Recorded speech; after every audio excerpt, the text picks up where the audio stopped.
সবার একটা মনের মানুষ, প্রাণের মানুষ থাকে, মন প্রাণ উজাড় করিয়া ভালোবাসে তাকে।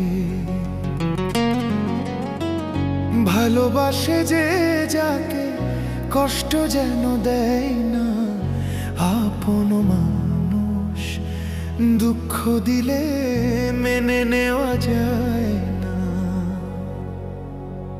পর মানুষে দুঃখ দিলে দুঃখ মনে হয় না।